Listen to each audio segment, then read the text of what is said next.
안녕하세요. 반갑습니다.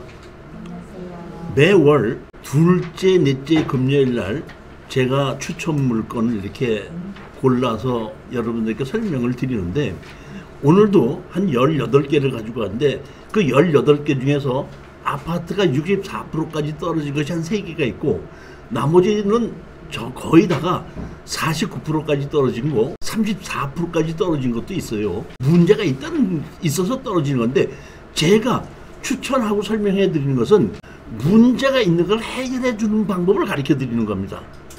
그렇기 때문에 여러분들은 절대 지르지 마시고 낮은 가격에 낙찰을 받아서 해결을 해서 매도를 한다. 정상적인 가격보다는 조금 싸게 매도를 해서 빨리 빠져나온다, 이런 얘기입니다. 그러니까 49%까지 떨어진 것을 55%에서 60%에 사서 감정가의 90% 정도에 팔고 나온다, 이렇게 생각하셔야 된다, 이런 얘기입니다. 첫 번째 물건입니다.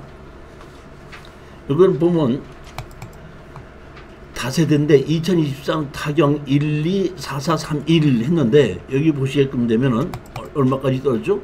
5,800짜리가 3,700까지 64%까지 떨어졌는데, 이거는 뭐 때문에 3분의 1 지분으로 나왔기 때문에 가격이 떨어진 겁니다.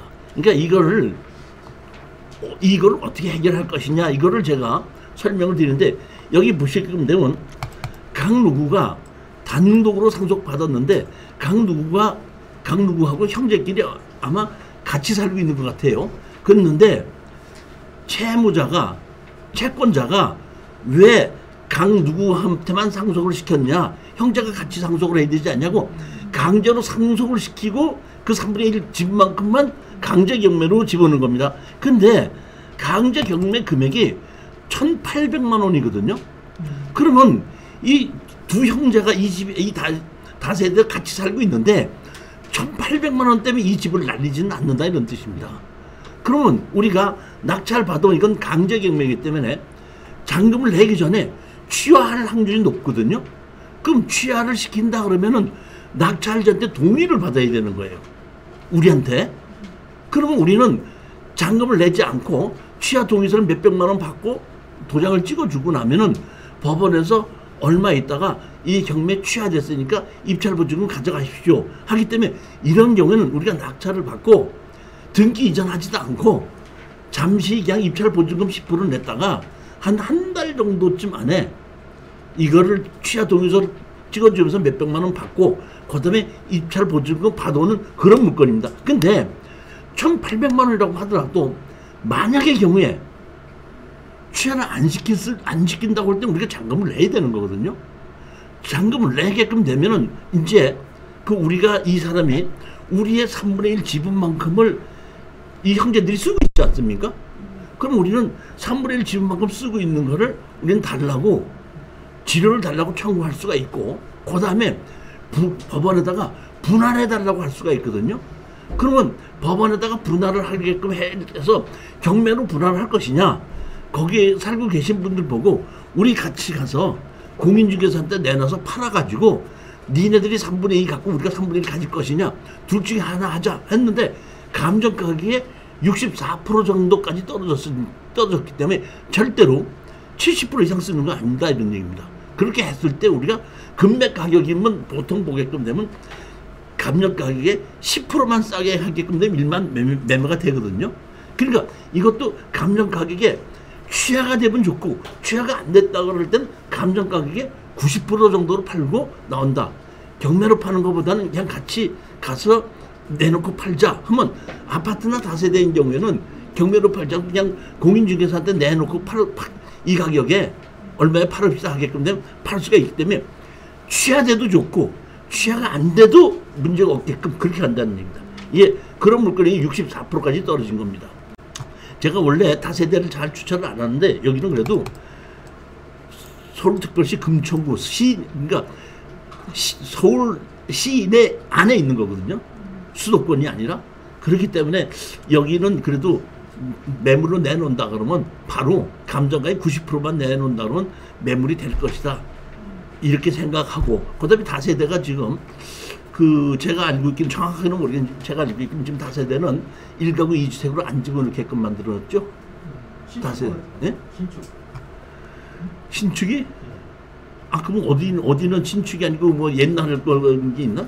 내가 알기에는 그 원래부터 신축만 지은 것만 새로 지은 것을 분양받을 때 1가구 2주택으로 안 들어간다는 얘기예요?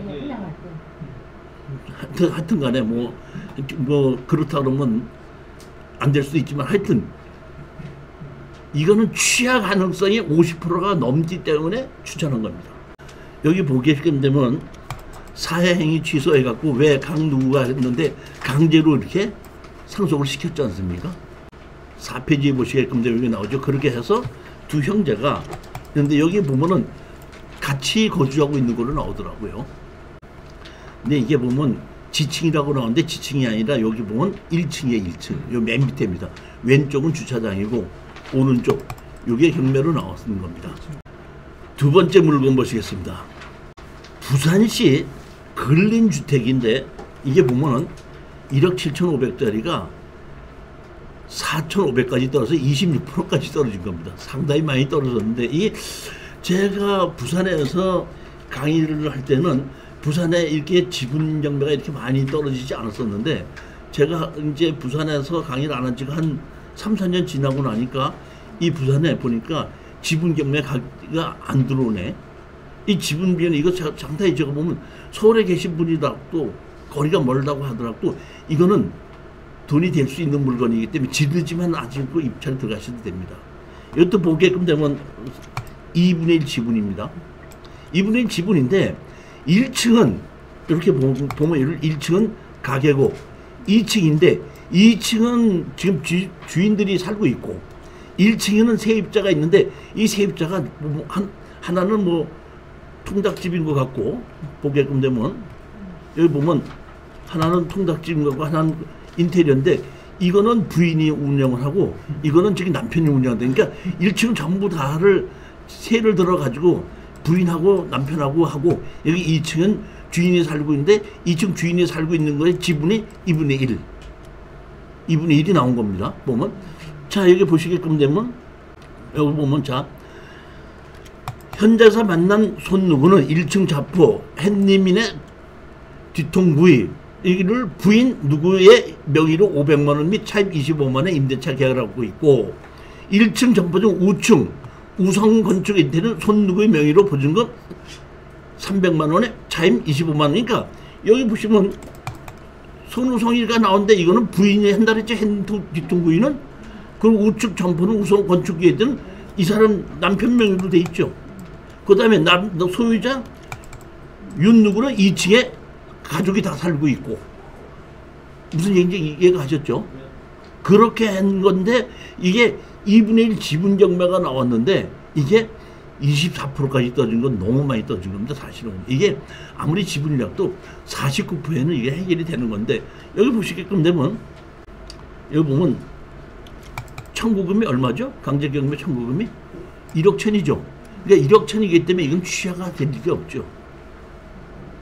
아까는 청구금이 작지만은 이건 청구금이 높지 않습니까? 이제 취하 안 되고 낙찰을 받아가지고 다 팔아서 나눌 것이냐, 경매로 나눌 것이냐, 아니면 공인중개사한테 가서 내놓을 것이냐. 우리는 24% 주고 샀다 그러면은 금매 가격으로 80% 내놔도 팔리는 겁니다. 여기 보면 그 남매지간이라 그러나 있어가지고 여기 보면 행복기금으로 이렇게 나온 거기 때문에 이거는 취하는 안 되고 낙찰 받으면 우리가 잔금 내야 된다는 겁니다. 우리 수강생들 중에서 제가 추천하게끔 되면은 건물 매각 제외이기 때문에 건물주를 상대로 철거해라 지려달라 또는 지분으로 낙찰을 받았을 때에 그 지분권자끼리 공유물 분할 소송 이렇게 해서 소송한 사례가 상당히 많은데 이제 요새 보게끔 되면 나홀로 소송을 하고자 하시는 분들이 많거든요. 그래서 제가 이 부동산 투자 마술사 네이버 블로그에 들어가게끔 되면 이렇게 실전 사례를 해서 처음부터 끝까지 소송한 사례를 다 올려놨거든요. 그러니까 여기 제목을 보시고 들어가서 보시게끔 되면 우리가 처음부터 소송을 할 때 어떤 소식으로 소송을 해야 되는가. 대부분 보니까 이 공유물 분할을 해달라는 소송은 하게끔 되는데 빼먹는 것이 공유물 분할할 때까지 네가 내 지분을 사용하고 있으니까 지료를 달라는 걸 같이 해야 되는데 대부분 그런 걸 빼놓고 하더라고요. 예전에도 제가 법무사 때 해놨더니 법무사가 그 공유물 분할 청구했다고 그러더라고요. 했던 내용을 나한테 보내달라 그래서 제가 받아봤더니 공유물 분할 청구 소송만 해놓고 지료 청구는 안 했더라고요. 그래서 내가 바로 내가 왜 지료 청구 안 했냐 했더니 청구 취지 변경하겠습니다. 이거 청구 취지 변경해서 지료까지 같이 넣어서 시간을 끌어도 우리한테 불리한 게 없어야 되는 겁니다. 만약에 그냥 철거만 하라 그러면 철거하는 때까지 그냥 시간을 끌어버리게끔 되면 그만큼 우리가 손해가 나기 때문에 반드시 지료 청구를 같이 해서 상대편이 시간 끄는 거를 하지 못하게끔 만들어야 되는 겁니다. 시간을 아무리 끌어봐야 그 지료는 그대로 쌓이게끔 만들어져야 되기 때문에. 그러니까 이런 내용을 여기 네이버의 블로그에 보시게끔 되면은 그런 내용이 다 있으니까 한번 보시라 이런 얘기입니다. 5번째 물건을 보시겠습니다. 경기도 광주시 회덕동에 주차장 이렇게 돼 있습니다. 여기서 여러분이 아셔야 될 것이 있습니다. 주차장 그러면 주차장은 내가 주차장으로 사용하겠다고 한 것은 지목이 주차장으로 바뀌게끔 됩니다. 근데 그렇지가 않고 내가 어떤 건물에 부설 주차장으로 만들겠습니다 해도 예전에는 지목이 안 바뀌는데 지금은 부설 주차장으로 만들겠다고 해도 주차장으로 바뀝니다. 그러면 내가 여기서 주차장으로 쓰겠습니다 할 때는 언제든지 주차장 없애고 건물 짓겠다는 건축허가 납니다. 근데 내가 어느 건물에 부설 주차장으로 쓰다 해서 주차장으로 만들어졌을 때는 그 건물을 철거하기 전까지는 그거를 주차장 그대로 써야지 다른 목적으로 쓰지를 못합니다. 근데 이건 제가 봤더니 허가를 뭐냐면 그 주차 관련 시설로 해서 주차장으로 만들어졌기 때문에 이걸 낙찰받는데 얼마든지 다른 건물을 짓는데 공장을 짓거나 창고를 짓는데 아무 문제가 없다는 얘기입니다. 그런데 여기 보면 경기도 광주시 해덕동이면 우리 상당히 그 광주에서도 좋은 적인데 시청 바로 위쪽이거든요. 그런데 이것이 12억짜리가 4억 5천7백까지 떨어졌어요. 이렇게 아무 문제가 없고 도로변 옆에 있는 계획관리 지역이 이렇게 37%까지 떨어진 거 제가 처음 봅니다. 근데 뭐 때문에 그런 거 하고 봤더니 보셨어요? 뭐였습니까? 이게 다시 말하면 고물상이 고물상. 이게 내가 보니까 처음에는 주차 관련 시설로 해서 무슨 그 차 고치는 거 뭐 이런 걸로 하려고 했다가 그냥 제가 보기에는 고물상으로 세를 준 것 같아요. 그러다 보니까 고물이 이게 상당히 쌓여 있거든요. 그러면 이게 낙찰 받았으면 명도해야 되겠죠. 명도해야 되는 거 아닙니까? 그러면 자진해서 이거 철거하자면 우리가 명도를 해야 되는데 명도를 어떻게 해야 되느냐? 이게 간단합니다. 보면 우리가 지료단에서 지료 갖고 해가지고 이런 거는 동산경매 집어넣는 겁니다. 동산경매 집어넣어서 동산으로 해갖고 철거하게끔 해서 가게끔 되면 아무 문제가 없나 보고 여기 세 들어있는 사람이 보증금이 보니까 보증금이 얼마로 돼 있나고 보면은 잠깐만요. 얼마죠? 1,000만 원에 100만 원이죠. 그러니까 제가 보기엔 지금쯤은 이 100만 원을 안 내가지고 지금쯤은 1,000만 원이 다 없어졌을 거예요. 뭐. 그럴 것 같은데 제가 보면 여기 보면 건축물 관리지상에 봤더니 뭐로 돼 있죠? 자동차 관련 시설 이렇게 돼 있죠. 그러니까 자동차 관련 시설로 돼 있기 때문에 그게 용도가 주차장으로 바뀐 겁니다. 그러니까 어디 부설 주차장은 아니라는 얘기입니다. 조금 이런 것이 있기 때문에 조금 좀 그 명도하기가 좀 그 힘들 수는 있기는 있겠지만은 그 제가 보기에는 뭐 몇천만 원 정도만 감안을 한다 그러면은 얼마든지 이 명도한 데는 큰 문제가 없으리라고 봐요. 보면. 그래서 지르지 않고 이것도 경기도 광주시 해덕동이기 때문에 여기 보면 근처에 제가 알고 있기로는 공장이나 창고 같은 것이 꽤 많이 있는 그런 쪽입니다. 보면 이거 한번 34%까지 떨어졌으니까 한번 해볼만 한 12억짜리가 4억 5천 7백까지 떨어지니까 한번 해볼만 하지 않나 싶어갖고 추천을 한 겁니다.